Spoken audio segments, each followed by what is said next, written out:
Hello everyone. This is Mohammed Nasser and my co-host. Chris Walker. And this is the first episode of our new podcast that is going to be titled Now at Night. Now, the idea behind this podcast is that I wanted to start this platform where me and my friend and teammate and colleague and everything, Chris Walker, can basically talk about ServiceNow, the different gears that have to work within ServiceNow to make this great product. Now we're both ServiceNow employees, but this is our own personal podcast. So we're not going to be sharing anything that should not be shared with the public. So no customer information is going to be discussed here. We're not going to be talking about any of the opportunities that we're working with or any of the projects that are Good going to disclaimer. actually launched or anything like that. Yep. We're here to spread the gospel on ServiceNow, the different parts of it, different team members. The I want to say layout of every episode is going to be the same.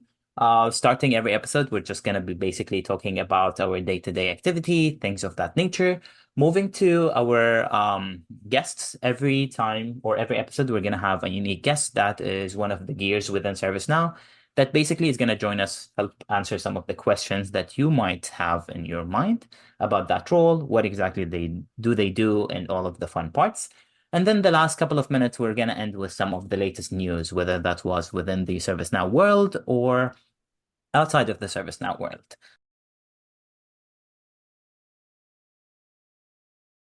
For that, I'm actually going to have Chris start with that. Beautiful. I really appreciate that. And again, all good vibes here on Now at Night. For everyone, firstly meeting me, my name is Chris Walker, and I'm one of the SecOps advisory consultants here at ServiceNow. I work with the security team very closely. I do a lot of really cool, nerdy things with the company. I've been with them now 1,065 days. Can you believe it? I'm counting every single moment. It's very surreal here to see how far we've come. I'm based outside of Washington, D.C. I have two dogs and raising four chickens at the moment. So that's a little bit about me. Let me pass it back to my bestie and my favorite colleague over here, Naser. You're not going to tell them about the new baby chicks? Yeah, I think we can share that. Yeah, let's let it out the back. Let's do it. Yeah, it's now at night. We can do that. It's only good vibes here. So I've got two new baby chicks I just inherited actually just 2 weeks ago. They're now 9.5 weeks old Mhm. and they're growing very fast. I think faster than kids do, honestly. They're very loud, very, very loud, 24/7, but they certainly keep me company and they keep me awake, especially during some meetings. So very exciting times. Love that, love that. Moving to me, Yeah. my name is Mohammed Nasser. I usually go by my last name, Nasser. A lot Yes. of people see the first M and they assume that I go by M. That's not the case. I want to indicate that Nasser is not my first name. Uh, yeah. Um, Ironic enough, no one actually called me Mohammed except actually Mark, which we will hear from him in a It's the only one that can get away with that. Nice. It's really no preference for me. You can call me whatever you want to call me. I really don't care. Just been a habit that I go by my last name since I was in school. I'm also a solution consultant here at ServiceNow. I also work in the security operation BU. But luckily, when I joined ServiceNow, I was part of our internal program, the Academy, which exposed me to everything ServiceNow related, whether that was IT service management, IT operation management, IT asset management, governance risk and compliance, or integrated risk management. So I've had the opportunity and pleasure of working with all of these amazing products and I've learned them all. So can't really get away from them now. Still, my focus is security, but they each have a place in my heart. Again, we wanted to start this podcast because we honestly thought that there is a lacking aspect of platforms where we can just hang out, talk about ServiceNow and what we see from our experiences using the platform. Some of our listeners right now might not really be familiar with what ServiceNow is, or even what is solution consultant and what do we exactly do with the platform. And that's exactly why we wanted to start this podcast. Starting with ServiceNow. Now, a lot of the times, whenever I meet someone new, especially, and tell them, hey, I work for ServiceNow, most of the time I get asked the question, really, what is ServiceNow? Is that an experience you also Yeah. which is really ironic because my answer is always the same. I'm like, I am sure you have used ServiceNow. Like, I'm willing to put money on it. Yep. It's Yep. that did not sound or say this is ServiceNow, which I think is the beauty of the platform. The closest thing I can really explain ServiceNow as it's maybe its own, honestly, programming language at this point. We have a lot Yeah. of applications that are built on top of ServiceNow, a lot of different offerings that are built on top of ServiceNow. We did start as an IT ticketing system. That is no longer the case. So everyone who still thinks that ServiceNow is a ticketing system, definitely not the case. We're definitely more than that. We are a platform of platforms. We help bring in everything to a singular repository, help you build things like configuration management database. Yes. Basically, the relationship between all of the different assets, problems, change requests, security incident, helping you reach a more compliant state, hiring new employees, getting rid of bad employees, Yeah. creating assets, all of the fun stuff we do here on the platform. And we provide different application for that. Maybe down the line, maybe we can do segments on what exactly each of these applications do. But this is just a brief introduction on ServiceNow. Back to the solution consulting part, we wanted to leave this vaguely on purpose because our first guest is going to be Marc Scott. Marc Scott is one of the managers here at ServiceNow. He, alongside with Julie and a lot of other individuals, pioneered this program that we have here internally, which is the ServiceNow Academy. The ServiceNow Academy, again, takes individuals. It started more of fresh out of college and teach them what is ServiceNow and what is solution consulting and how can you be successful at that role. And then basically let us loose in the ServiceNow environment Yeah. on teams and kind of take us through the journey of either being a specialist, core, even some of the individuals that started the academy as class one are now moving to be PMs and managers roles, etc.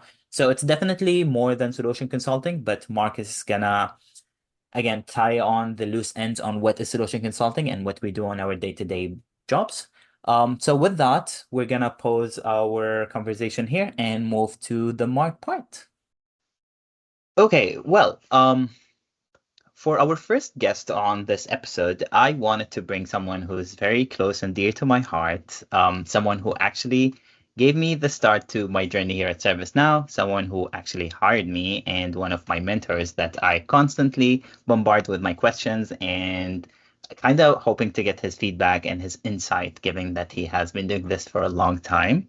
I'm not calling him old, he's still young. He definitely works out more than I do, which is kudos to him. But I wanted to start this episode by introducing you to someone who very much familiar with solution and consulting and sales in general. He has an extensive background doing that for several years before joining ServiceNow, and he was the pioneer behind the program that I started my journey here at ServiceNow with, which was the ServiceNow Academy. Now, Mark is one of my favorite people that I've ever worked with. He was my first manager at ServiceNow. He definitely put the standard high for whoever came after him. So that's always a fun thing. And with that, I want to hand it over to Mark. Mark, please feel free to introduce yourself. Thanks, Mohammed, and you're too kind with your compliments. And yes, you are correct. I've actually came into technology completely by accident back in 1997 at a software company here in San Diego, where I actually met Fred Letty, ServiceNow's founder. And I was coming in to do it as a part-time job, a job until I found a real job. And 20, 25, 26 years later, I'm still here. I'm still doing it. So clearly I have. So anyway, 12 years at ServiceNow and then various other jobs in solution consulting. That's awesome. So the first thing that we started this podcast with is the idea of solution consulting. Now, both me and Chris have introduced ourselves as SCs to our listeners, but we kind of left that vaguely open on purpose because we wanted you to basically take people throughout the journey of what is solution consulting, what exactly do we do, and how does solution consulting really work? The first time I was introduced to solution consulting, I heard the word sales and I turned around and went the other direction. It made me very nervous. It was not something that I wanted to do. I did not look at myself as a salesperson. And I had to have one of my mentors who actually started me in technology who said to me, she said, I want you to go in and be, we called them systems engineers at the time. I want you to be a systems engineer for us. And I said, what does that entail doing? And she said, well, She said, it's convincing people to buy software. And I said to her at the time, her name is Kathy, and I said, Kathy, I said, I couldn't sell a snowblower to an Eskimo in a blizzard. I'm not a salesperson. It's not what I do. And she said, oh my God, you have no idea how well you do it. So I said, maybe this is a God gift talent. I don't know. I said, I'll try it for a while. We'll see how it works. And I found when I did it, it is truly, every solution consultant will tell you this. It is the greatest job that no one knows anything about. It's Absolutely. hidden in plain view. It's right Hmm. there. So I said I'd try it for a few months.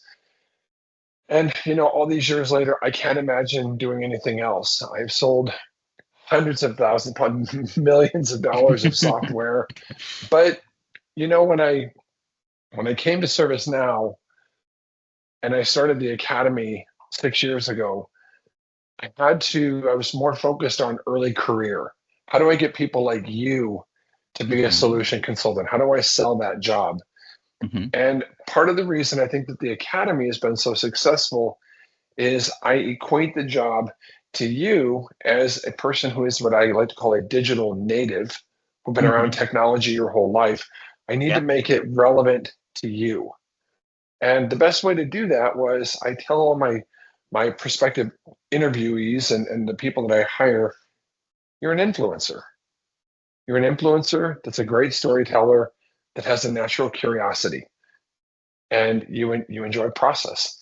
And Hmm. if those things fall into place, you're doing it. You're doing it now. So it's easy to recruit for it, and it's hard to recruit for it.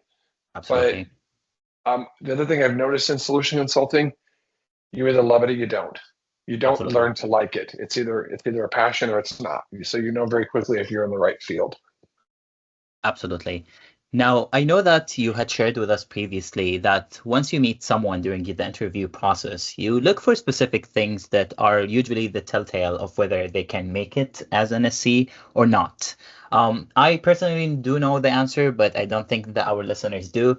So, what exactly are the traits that you often notice in individuals who you think will eventually be successful solution consultants? Well, first of all, the most important thing is I look for storytellers. I look for somebody who can tell a really good story. And it's something that's always come very natural to me. I just assumed it was with other people, and I only find out after I started the academy that it's not, and it doesn't. So I look for those storytellers. Nobody wants to see a demo. Nobody. Hmm. Nobody will ever say, "Come spend a couple hours of my time showing me a demo." What people do want to know is they want to hear the story and the presentation. They want to see what the end is, which is how I keep people through an entire demo. So I build up to that end. When I'm looking for candidates, I look for storytellers and I ask that question during an interview. Tell me a story, any story. Hmm. I don't care what it is. Tell me a story. I want to see how quickly people can think and how quickly they can come up with those stories. The other things that I look at is a good solution consultant is curious. Hmm. They always ask why. Why? Absolutely. Why are you doing this? What are you hoping to get? Why do you do that? Um, and sometimes, as you know, in solution consulting, you have to ask why many times to get the answer that you're looking for. And I think if you've got that natural curiosity, you understand technology, you're not afraid of technology, and you understand, or you're a person that's process based. Those are key. Without those, you're not going to be a good SE. You may Hmm. be an SE, but it won't mean you're a good SE. So those are the Hmm. things that I look at. And surprisingly, the majority of the SEs that I hire into the academy don't have a CS degree at all, Yeah. because I feel that technology can be learned, Hmm. storytelling, but that natural curiosity has got to be there. Absolutely. And that actually leads me to my next question. So I'm sure that after this episode, a lot of people might want to kind of dig deeper into solution consulting and kind of see if they have a way into that. Now, some individuals might be in high school and they might want to like seek a degree that would eventually help them be SCs, or some people might already be in another field doing something else and they want to switch into tech and do SC as a work. So do you think that there are any other resources out there that would help them achieve this? That's challenging. getting into solution consulting, I have found is extremely difficult. I was in the right place at the right time, and it kind of happened. It's hard to apply because you have to have experience. Where do you get the experience? From doing the job. How do you do the job if you can't get the job? So Yeah, it's a catch 22. Um, absolutely. Yeah. the people that I think a good solution consultant can spot another good solution consultant. When you introduce that person to somebody who's already in solution consulting, um, good managers will see that and recognize it right away and try and seize on that talent.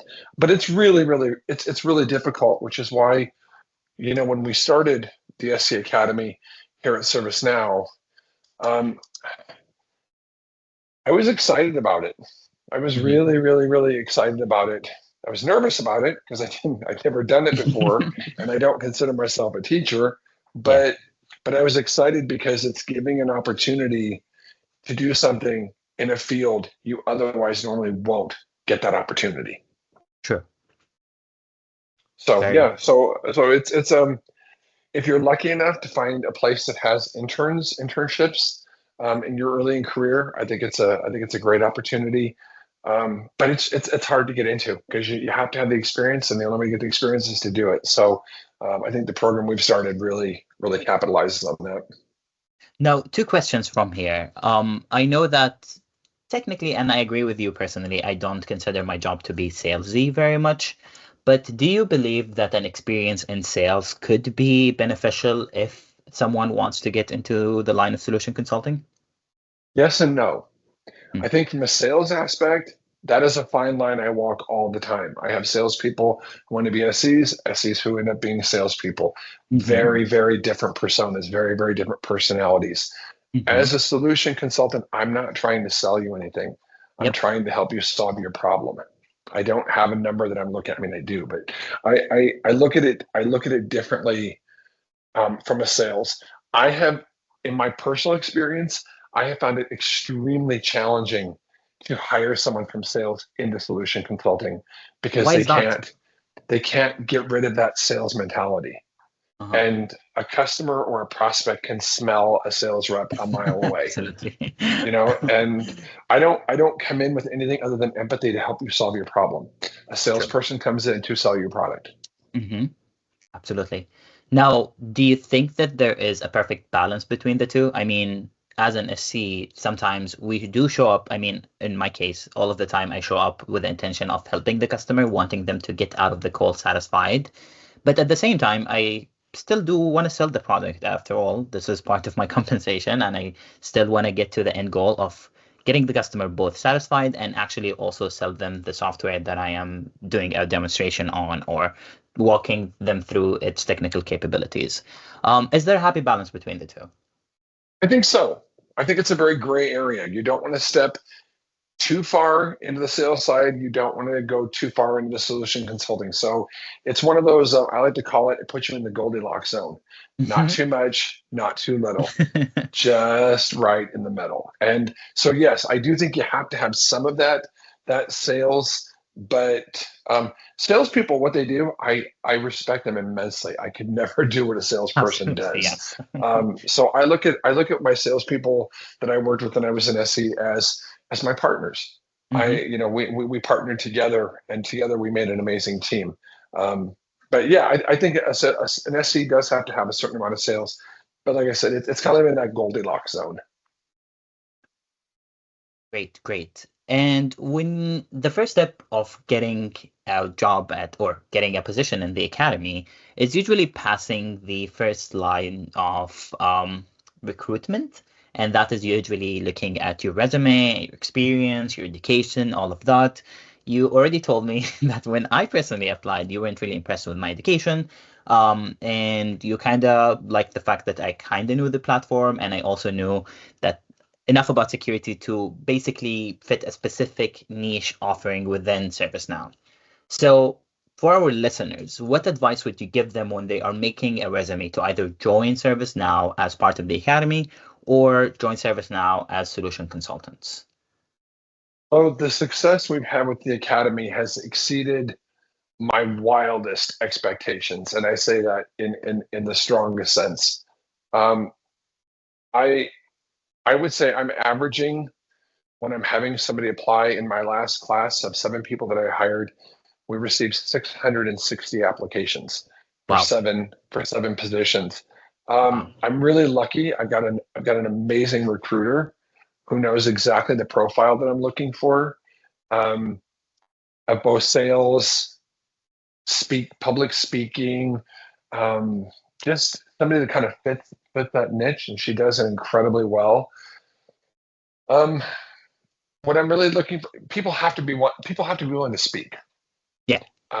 And that public speaking is next to death. It's the second most terrifying phobia people have is public Absolutely. speaking. So if you have that phobia, this is probably not the right job for you. Mm-hmm. It's also to have that natural curiosity. So I'm Mm-hmm. looking for people that maybe with some marketing that understand how to present. I'm also looking for people that are really curious and say, wow, I looked at ServiceNow. Hey, I even went out and got a personal development instance. I've been playing around with ServiceNow. I ask everybody that I hire, tell me who our CEO is and tell Mm-hmm. me what we do. Because if you don't know the answer to either one of those questions, and don't give me the marketing things, tell me what we do. Yeah. And if you can't answer any of those questions, you're just applying to come to work here. I want Yeah. somebody who's coming here for a career. And if you've done Absolutely. your career, you've done as much vetting of me as a company as I have of you. Absolutely, absolutely. I absolutely agree with you there. I feel like we've talked and mentioned the Academy so many times throughout the last 10 minutes, but some of our listeners are not really familiar with the Academy. So do you care to give them a brief explanation of what is the Academy, what is the program, when it started, what's the idea behind it? Sure. So my VP and I started the Academy here at ServiceNow. It was born out of an idea.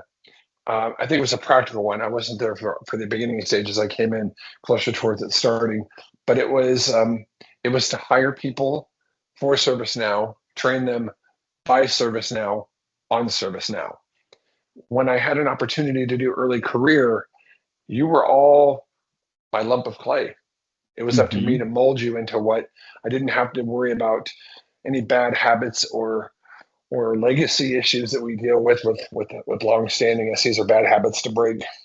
When we started it as originally a 9-month program, Mm-hmm. and during that time, it was to teach on our platform, but not just teaching about our product, teaching about solutions Mm-hmm. and how to understand a sales cycle. It's Yep. amazing how many people don't understand that sales cycles are very common. We do them every single day. Absolutely. We don't realize we're doing them. Um, so it's teaching about sales. It's teaching about driving value. Mm-hmm. It's teaching about the ServiceNow platform. Mm-hmm. So when we're doing that, there's 3 months of intensive hands-on with I remember. me. And then there's a moving into, other rotations, moving into our demo center, doing webinars to get yourself brushed up on your demonstration skills, sitting in and shadowing with other existing solution consultants to get a lay of what the job is really like, a day in the life of a solution consultant.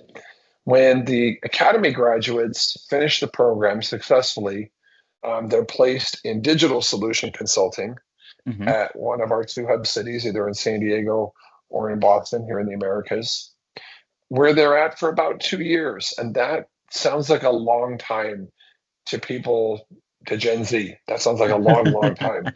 It's not. It goes Not by at all. so fast, but I it agree. gives them time to to hone their career, Mm-hmm. to really master their craft. Um, After that, most of them, such as yourself, will see positions that are available in the field, in enterprise, in commercial, um, different areas of the company, see those openings and apply. And those managers are thrilled to have you because you were hired by ServiceNow, trained for ServiceNow. You are productive day one. You can hit the ground Mm, running. absolutely. So basically, when you think about it, the academy is an engine feeding our talent for future solution consultants. You know, we could go out and poach from other companies, but you can only do that for so long. You have to start Absolutely. going organic. And we decided as a company 6 years ago to take the organic route, which is the academy. Absolutely, absolutely. And I remember I shared this with you, the fact that walking into my interview and seeing you, Julie, Alice, Jason, all of those people who were VPs, who were SVPs, who were managers, directors, etc., all of them started in the position that I was applying for. So that Exactly. not Yep. only just like made me want this job even harder, it made me realize that the potential of growth within ServiceNow is there, and I'm able to see the proof with my own eyes, which is always amazing. Um, Now, you've also shared with me previously that a lot of internal managers usually seek the graduates of the academy. Why do you think that's the case? Um, they're trained. They're trained right, and they're productive right away. Headcount is the most precious thing you can get at a company. When you have headcount, you want to hire the best person that is productive day one. If you look at it from a sales point of view, if your fiscal year is a calendar year, the clock starts ticking January 1st, and it Hmm. doesn't stop ticking till December 31st. Hmm. Nothing stops that. It continues the entire year. You're Hmm. given a number. You need to have people that can hit the road running, Absolutely. but also not set them up to fail. So by the managers that reach out to me and reach out to the digital managers and say, we're looking for somebody, we've already got our brand built. They already know what they're going to get from the academy. That same person, if they were going to be hired from off the street and trained, would have very, very different outcomes.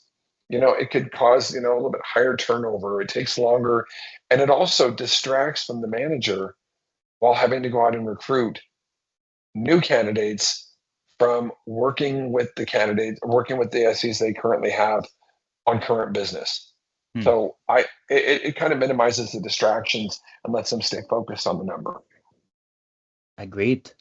Now I remember one of the best advice that you had given me was work on your brand. You're not only selling the software or demonstrating the software to people, you're also selling yourself on day-to-day basis to everyone in your life. I honestly carry this advice to my heart and I follow it in everything that I do, even down to when I go and order coffee, because I believe that every experience you have with any individual, you are selling yourself. You're selling your value, you're selling your beliefs, you're selling everything to them. What other advice do you have for me and for everyone that's listening? Your brand is critical, and it can make you or it can break you. Hmm. Um, I always say when we come in, we have one opportunity to be amazing, and everything else is cleaning up a mess. Absolutely. In most cases, my goal, what I tell my SEs is to set a personal goal, is in 3 to 5 years, build the brand so that you don't ever apply for a job again, so Hmm. that people come to you. They know who you are and they want you. That tells you how successful your brand is when you're being reached out to for other opportunities without having to actually go out there. People know who you are. I think that that's going to be probably the most important. Um, I also tell SEs that I'm hiring, if you're coming here and you're mentioning money, I'm probably not interested in you. Hmm. If you're good, the money will follow. If True. you're not, there'll be, a lot of churn. When an SE comes in, the other thing that I like people to keep with them, and I like needle point this on a pillow and stick it in people's living rooms, is two things. First of all, when we sell, we don't really sell, we influence. Hmm. Hmm. And value is subjective. Hmm. What you think is valuable, I may not. It's your Absolutely. job to find out what I find valuable. The other thing that I live by in solution consulting when I'm going into a deal is money is only an issue if you can't demonstrate value. Hmm. So if you can find something, if you find the problem and you can solve it, that is a value to that customer. It's subjective. It's a value to that customer. That customer will buy your product. Absolutely. And if you don't Absolutely. think that's the case, why do so many people spend $1,000 on an iPhone when they could go get a Droid for free? That's very true. And honestly, the other thing that I was going to say there was I often find myself in positions during my demonstrations where I have to go out of the flow that I had came in prepared with, thinking that this is what they want to see, based on the feedback that I'm getting on the spot. And I always remember when I am about to answer a question or about to show them something, the sticky note that you made us put on our laptops when we started, which are why and who cares, Who cares? And so which what? exactly. Which is not to focus on the feature of what we are showing, because I mean, features come and go. This is not actually going to provide the value. It's more of why do we show this and what area are we solving, that's going to help them basically advance their operation or streamline whatever they are doing and using ServiceNow for. Absolutely. People don't buy cool. They like it. They Absolutely. don't buy it. Absolutely. You have to be able, when I'm teaching people how to do a presentation, we have to listen to the customer. We have to understand what their problem is. Hmm. Then when we're putting a presentation together, the first thing I tell in the very first demo I teach, the demo is never about you. It's Hmm. always about the customer. Hmm. When I do the who cares and so what, if you start talking to me about something, a feature, and that feature has nothing to do with the problem or solving the problem for the customer, I flash up the little sign that says, who cares? Yeah. So what? Why are we Yeah. talking about it? It's Hmm. irrelevant. So yeah, it's small things like that that I think about. And I also ask everyone to think about, a lot of people that I ask, that I hire, relocate. They come here, and I say, think about when you were looking for your place to live. That was a sales cycle. You had a budget. You know what you wanted. You know where you wanted to be. You could be laser focused on your search. You didn't spend weeks looking at everything that was available throughout the whole city. You did Hmm. discovery and you zeroed right in. And when you found it, you signed release papers. That Hmm. was a sales cycle. You may not have bought it, but that was a sales cycle. And I try and turn those examples into real life examples that people have, so that they can relate it to something that they've done, not just something they've been told. Absolutely. And we're actually still working on the copyright for the iPhone analogy that you came up with and everyone now in ServiceNow uses. So we're working on getting you the rights for that. It's I think that everybody that comes in to solution consulting, if you're in software solution consulting, we always make things more complicated than they have to be. We Hmm. always think it has to be more complex than it does. So any difficult situation that I'm in, I always look to simplify it, make it simple. And again, my first week with my students, I say, don't be surprised if you hear me say this 100 times while you're with me. Talk to Hmm. me like I'm a 2-year-old. You will Hmm. not insult me. Talk to me like I'm a 2-year-old. That's really where, we're the level where customers, not to be talked down to, but to simplify. Absolutely. We just tend to make it more complicated. My iPhone analogy just happened to happen to fit when I was talking to somebody one day. It made sense to me. It was simple, Yeah, and it was obviously storytelling it at its best. it's taken on a life of its own. Absolutely true. I think we should honestly try and trademark that to ServiceNow. I wouldn't mind the royalties, but I don't think I can take credit for it. I do find it the highest form of my brand when somebody Absolutely. comes and tells me, and I don't prompt it, and someone tells me that story, and I say, wow, okay, well, I guess it's working. People find value in it, they relate to it, and they carry it on. So what higher form of flattery can you have? Absolutely true. Well, thank you so much, Mark. This was really beneficial. I'm sure now you're going to be potentially looking at more than 600 applicants for the next cohort, and good luck with that. It's I really, possible. I am sure of it. Again, thank you so much for taking this time to just help answer some of the questions for our listeners on solution consulting, whether it is the Academy program and all of the trade secrets that you definitely have created in your legacy here at ServiceNow. Been a pleasure. So, welcome back, everyone. Hopefully, you enjoyed our interview with Mark. Now, after you've heard all of that, Chris, about solution consulting and to get a kickstart in solution consulting field, How do you compare that or Mark's experience in solution consulting to your experience, knowing that this was your first role as an SC?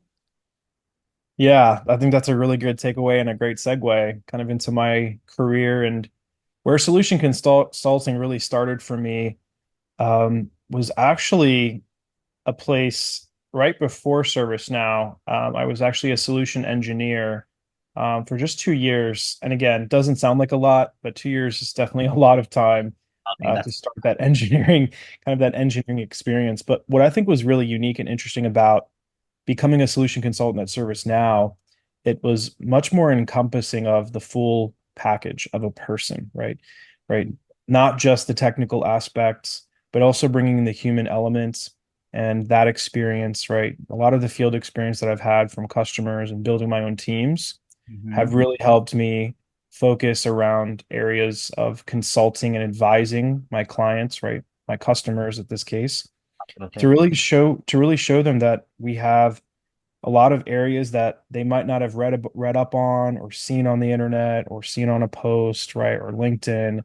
So for me, the experience was actually starting as a customer of ServiceNow and learning and understanding how there were so many advisors, so many consultants like yourselves who were so willing and so adamant to help someone like myself who was just this, kind of eager, nerdy kid ready to get into this world of unknowns and just areas that I never even knew about. And so solution consulting to me was very intriguing. And it was just something where I felt it was the best of both worlds. I could have the technology side, but Mhm. I also have the human aspect side where I can collaborate and do fun things like this. So that's Absolutely. been my experience so far. Yeah, been really fun. Yeah. Well, honestly, that's one thing I also wanted to kind of go over here. Yeah. I know that like Mark did really emphasize that solution consulting was the part of the pre-sales team, but I think you would Yeah. agree with me on that. Even in the field, even though like technically on paper, yes, we are supposed to be on the pre-sales side of things, but I often do find myself still engaged with customers even after they've done their implementation, even after they've purchased the solution, even maybe honestly 5 years down the line of their ServiceNow investment. I find myself still engaged with these different customers, still helping out, still kind of providing my input as a consultant and Yeah. learning from these different people. So I wouldn't honestly limit the solution consulting to pre-sales, even though that's where I want to say, spend most of our time and energy. I still find myself engaged in the other parts of the sales life cycle, and even post the sales life cycle. So the relationship management between us and our customers, or Mhm. um, Yeah. different aspects that you don't really get to experience from the pre-sale side. Yeah. That's a Still, great call out. yeah, we still kind of go in and work on with the different teams. So that's all great. Moving forward from this, I kind of wanted to give everyone a place where they can kind of discuss the episodes if there are any other topics that they want us to basically go over, things like that. We have a LinkedIn group that we are going to be announcing with this episode, where you can basically participate, or if you have, again, questions or would like to have us discuss something specific on the podcast, please make sure to post it there. Additionally, and I'm sure I'm speaking on behalf of you and me, if anyone is also interested in solution consulting, if they have questions that we didn't get to answer during this episode, please do reach out to us on LinkedIn or any of the social media platforms out there. Since Yeah. it's now influencer. Anyways, please do reach out to us. We'd be more than happy to discuss this further with you, whether that was with ServiceNow or with another company. Again, this is not a ServiceNow specific podcast. It just happened that both of us are ServiceNow employees and we both of us are very passionate about the platform. But don't let that discourage you from asking us questions about solution consulting in general or sales engineering. Any other closing remarks, Chris? I think the last thing I would add is just, we're all humans. We deal with high pressure situations. I think you and I can certainly agree on that statement. And I think that's exactly why we created this podcast is to create a purposeful place where we can find some peace, find some sanity, and also maybe even find some curiosity. Absolutely. Really understanding that it's not all about the technical expertise, but I think with effective communication and the problem solving that we bring every day, not just to personal life, but also professional. I think we're creating a very, safe space on the Now at Night podcast show, and we'd love to have you. So again, vulnerable or not, be vulnerable, no fear. We'd love to have you a part of the podcast. And as my colleague said, if you have any questions, we're more than happy to help steer you in the right direction. Wonderful. With that, everyone, thank you so much for tuning in, and please um, give us your feedback on the first episode. We're definitely going to be improving from here. So thank you so much for taking the time to listen to us babbling, and we look forward to seeing you in next episodes.